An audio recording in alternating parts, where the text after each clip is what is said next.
Greetings, my name is Victoria, and I'm 33 years old. Just the other day, after returning from work, I stumbled upon a letter that turned my world upside down.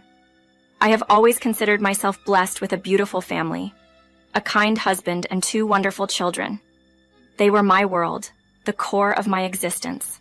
I never imagined that such a betrayal could come from within our tight-knit circle. My husband Arthur often expressed his love for me, calling me his soulmate and expressing gratitude for having me in his life. He would say, "Victoria, you know you're my soulmate. I feel so fortunate every day to have such an incredible wife. You will forever be the love of my life." And I felt the same way about him. I believed we were meant for each other, and I couldn't imagine my life without him. But those were all lies. The truth hit me hard. Arthur's declarations of us being soulmates were nothing but empty words. The realization that your love for someone can disappear the moment they commit an unforgivable act is both shocking and painful. This was my reality, laid bare in the letter I found. The letter revealed Arthur's departure from our lives in the most heart-wrenching way. It read, "Victoria, by the time you read this, I'll be gone. I wish there were an easier way to say this. I've fallen in love with someone else. I once believed you were my soulmate, but I've found her, and it's not you. My feelings for her surpass anything we had, and I can't envision a future or a family with anyone else but her. I'm sorry, but I must follow my heart. Please do not try to contact me. My decision is final. I wish you and the children all the best, but I need to be with my true family." How could he do this to us? How do I even begin to explain this to our children? The pain was unbearable, and I found myself crying until there were no tears left. In my despair, I reached out to my mother-in-law, Amy, asking her to pick up the kids from school and keep them for a while. Without questioning me, Amy agreed, her happiness to spend time with the grandchildren masking the turmoil I was feeling. Amy, along with the rest of my in-laws, had always treated me like family. I never anticipated such a betrayal. Lost in a whirlwind of self-blame and confusion, I called Arthur's brother Walter and asked him to come over. When he arrived, he was shocked to find me in such distress. "What's happened, Victoria? Why are you in tears? Where's Arthur? Please, talk to me," he urged. Between sobs, I managed to say, "He's left us, Walter. He's gone." I was utterly lost, clueless about where Arthur could have gone. The daunting task of explaining his absence to our children weighed heavily on me. "Oh my goodness, Victoria, what are you saying? You're not making any sense," Walter exclaimed in disbelief. I managed to tell him about the letter Arthur left behind, which I discovered upon returning to a deserted home. Walter read the letter and couldn't help but express his frustration aloud, though he kept his comments to himself. Without a word, he grabbed the phone, intent on confronting Arthur, only to realize that Arthur had already blocked him. After several futile attempts to reach Arthur, including a call to his office, Walter decided it was time to involve our parents. Completely overwhelmed by the situation, I watched as Walter called Amy and Terry, my in-laws, and explained the urgency of the matter. They arrived shortly, having left the kids in the care of a neighbor they trusted deeply. The disbelief and disappointment were palpable as they read Arthur's letter. "I can't believe this. What's gotten into Arthur? How could he abandon his family like this?" They pondered aloud. Amidst their shock and anger, they tried to offer me solace. "Victoria, please don't cry. You've got to stay strong for the children. We'll do everything in our power to make him come back. He must face his responsibilities, especially towards his children," they assured me, their resolve clear. Terry was especially disheartened, struggling to comprehend how his son could execute such a heartless plan. "This is beyond comprehension. I never imagined Arthur could do something like this to you.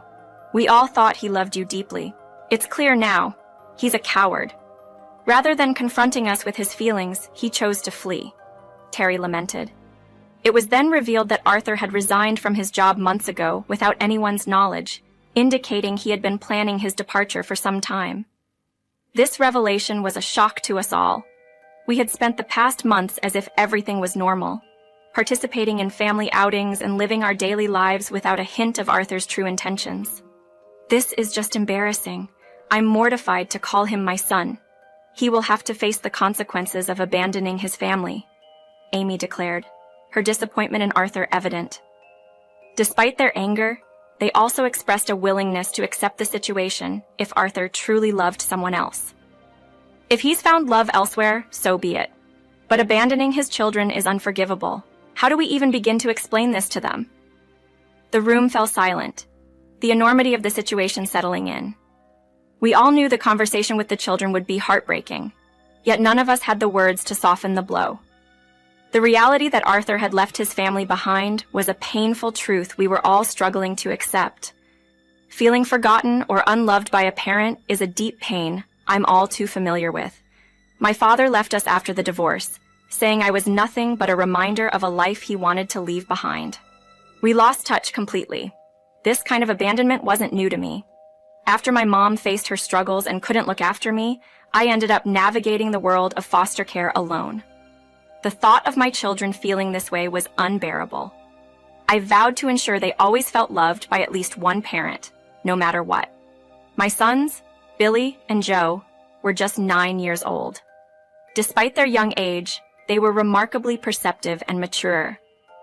After some thoughtful discussions with my in-laws, I knew it was time to face the hard truth with my boys. They sensed something was wrong the moment they stepped into the house with Walter. Gathering all my courage, I sat them down for a private conversation. I believe you both sense that something's happened, I started, struggling to find the words. I'm so sorry, my loves. This won't be easy to hear, but your father has left us. We don't know where he's gone, but he's not coming back. Their immediate response was one of disbelief. Dad just left? You can't be serious, Mom. Please say this is some sort of mistake. Why would he do this? What did we do wrong? I reassured them, you've done nothing wrong at all. He made this decision because he believes he needs to be elsewhere. I know it's hard to understand, but we have to accept it. From now on, it's going to be us three. I'm so sorry. If there was anything I could do to change this, I would. The room fell into silence. They exchanged looks, a silent conversation passing between them, and retreated to their room. I knew they were in shock, processing this enormous change, and I respected their need for space. Walter stayed with us that night, offering his support, while my in-laws promised to return the next day to check on us. That day, the boys kept to themselves, a clear sign they were grappling with the news. The silence in the house was a stark reminder of the new reality we were facing. Yet I remained steadfast in my commitment to ensuring my sons felt loved and supported through this unforeseen journey. The worry for my boys weighed heavily on me, sensing their struggle with the situation. Walter, seeing my distress, kindly tried to coax Billy and Joe to join us for dinner, but they declined, saying they had no appetite and preferred to be alone. Throughout this ordeal, Walter's support was immeasurable. He reached out to all of Arthur's friends, inquiring about his whereabouts, only to find out they were equally in the dark and quite upset with Arthur's actions. They promised to keep us updated if any news surfaced. By the next morning, a small glimmer of hope emerged when the kids approached me in the kitchen, enveloping me in a hug. Their words were comforting, yet tinged with hurt. Mom, don't worry. We're here with you. You are enough for us. We don't need to see his face again. We're so angry at him. He doesn't deserve your kindness. We're here for you. If he chooses to live without us, let him. We don't need him anymore. Their words, while supportive, also hinted at their deep-seated pain. He is still your dad, and I know there's love there, I reminded them gently. We do love him, Mom, but it's hard to imagine forgiving him. If we're not important to him, he's better off away from us, they replied. Their maturity and concern for me over their feelings of abandonment by their father were heartening yet heartbreaking. Reflecting on the past, it became clear that Arthur had been distancing himself from us for a while. Despite our conversations and attempts to engage him in family activities, he remained aloof, always excusing himself as being too stressed from work. I had hoped he would eventually reconnect with us, especially with the boys, believing he needed time to sort himself out. Sadly, I was mistaken. As days turned into 2 weeks with no word from Arthur, who had even gone as far as deactivating his phone, the situation became dire. We eventually reported him missing to the police, but they were at a loss on how to proceed. The idea of hiring a private investigator came up, but the financial burden was too great for us to bear, especially since I was the sole provider for our family. The children held on to a sliver of hope that their father would return, but as months passed without any sign of him, that hope slowly faded away. Together with my in-laws, We did our best to fill the void left by Arthur, ensuring the kids felt loved and supported despite the circumstances. The journey was challenging, but the strength and resilience of my family, especially my sons, showed me that even in the face of such adversity, we could find a way to move forward together. To help my children navigate their feelings and ensure they had a space to express themselves without fearing they might upset me, we started therapy sessions. Walter, seeing the toll the situation was taking on me, gently encouraged me to seek therapy as well. Recognizing my own need for support, I agreed. Despite our efforts, understanding and moving past the situation remained a struggle. 8 months later, driven by a need for closure, we renewed our efforts to locate Arthur and learned he had left with a coworker named Judy, someone who had always behaved too familiarly with him. I had previously expressed my concerns to Arthur about Judy's inappropriate behavior towards him, especially after witnessing her actions at a company event. Despite my discomfort, Arthur assured me there was nothing to worry about, claiming Judy was merely seeking guidance in her new job environment. He insisted on his fidelity and love for me, attempting to allay my fears. Unfortunately, my instincts about Judy were correct, but I hadn't imagined Arthur would leave us for her. This betrayal cut deeply, not just emotionally, but practically as well, leaving me unable to pursue a divorce or child support due to Arthur's disappearance. Consulting a lawyer only confirmed my fears. Without an address for Arthur, legal proceedings were impossible. It was evident he had vanished to dodge his responsibilities, particularly financial support for our children, which disgusted me further. Living in the same house became increasingly difficult. It was filled with painful memories, and both the children and I yearned for a fresh start. The kids, especially, expressed a desire to move closer to their grandparents. After much discussion, we decided relocating was in our best interest. The house, owned by my in-laws and earmarked as Arthur's inheritance, had been our home under a rental agreement with them. Moving not only promised a new beginning, but also a chance to leave behind a place that had become a constant reminder of our loss and Arthur's betrayal. Facing financial constraints, we began searching for a more affordable living situation. However, my conversation with my in-laws took an unexpected turn. They shared their thoughts on our situation, acknowledging my desire to leave the house, which had become a source of discomfort. I explained to Terry, my father-in-law, that the financial burden of maintaining the house was becoming unsustainable, and I was considering downsizing to a modest 3-bedroom apartment. Terry and my mother-in-law proposed an unexpected solution. They offered to give me the house, stating that Arthur had forfeited his right to it through his actions, and they preferred to see it go to me and the grandchildren. I was taken aback and initially insisted I couldn't accept such a generous offer, reminding them that the house was a significant asset and part of Arthur's inheritance. They reassured me that their decision was final, having already updated their will to reflect this change. Despite my protests, they were adamant, expressing their love and support for me as if I were their daughter. In the end, their kindness overwhelmed me, and I was deeply grateful for their unwavering support amidst the turmoil Arthur had caused. With the house now legally mine, I decided to rent it out, using the income to support a fresh start in a new apartment. During this time, Walter became an invaluable source of support for the children and me. As we spent more time together, our friendship deepened into something more.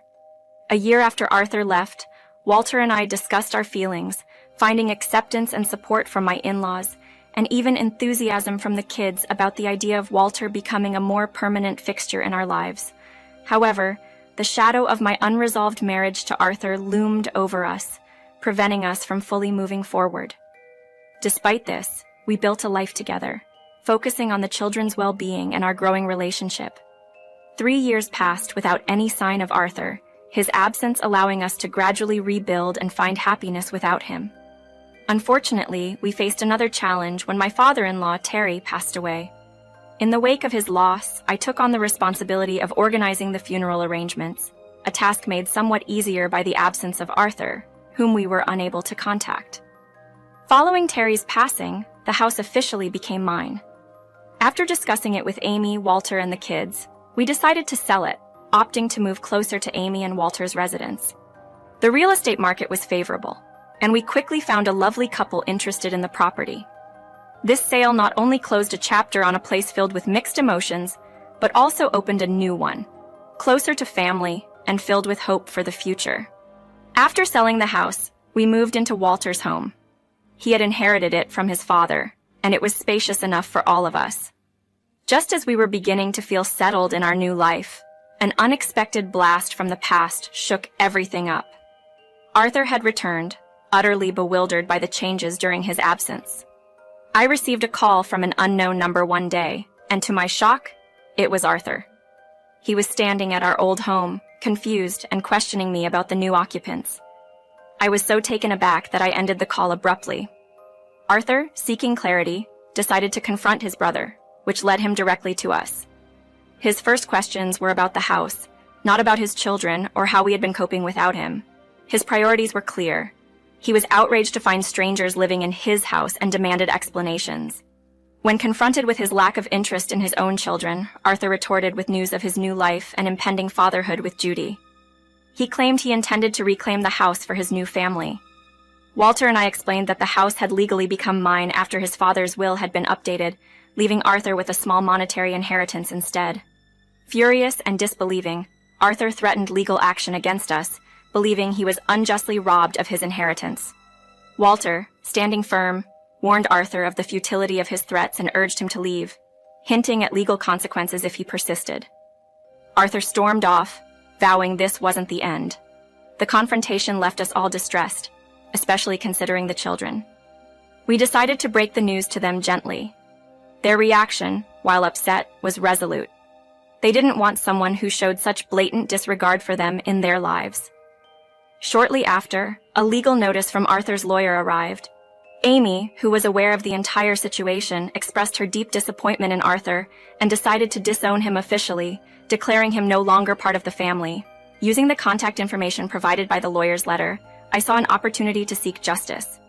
I planned to sue Arthur for abandonment, initiate the divorce proceedings, and demand child support.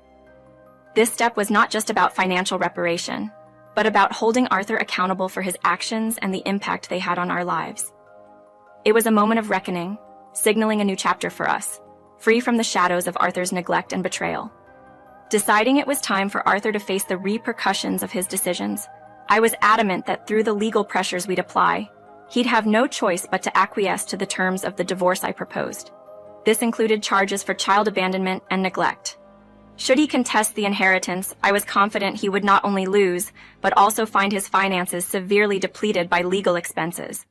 Walter stood by me, offering unwavering support and assistance in securing a competent attorney. Our goal was clear. Arthur would be held accountable for the turmoil he'd caused me and our children. Post-divorce, we planned to establish a stable and permanent home environment, a stark contrast to the transient and troubled one Arthur had left in his wake. True to his promise, Walter found a skilled lawyer, and I proceeded with the divorce, aiming to secure what was rightfully ours. The children, bravely voicing their experiences, made a profound impact in court, leaving the judge visibly disturbed by Arthur's neglect. Arthur, appearing with his partner, found himself defenseless against the allegations. Additionally, I pursued a lawsuit against his partner for alienation of affection, winning decisively. The court's rulings left Arthur and his partner nearly destitute, their pleas for leniency falling on deaf ears as they faced the financial consequences of their actions. Arthur's attempt to claim his inheritance also failed miserably. Terry had wisely left a portion of the money to Arthur in his will, but his baseless entitlements were dismissed, subjecting him to further ridicule in court. Faced with substantial child support dues, Arthur was compelled to relinquish any funds he had been awarded. After much deliberation, the twins chose to request Arthur relinquish his parental rights, a decision he initially hesitated over but eventually accepted, recognizing their desire to sever ties. This relinquishment absolved him of child support obligations, but I strategically allocated the settlement to establish college funds for the twins. Amidst these legal victories, Walter proposed, marking a joyful commencement to our new life together post-divorce.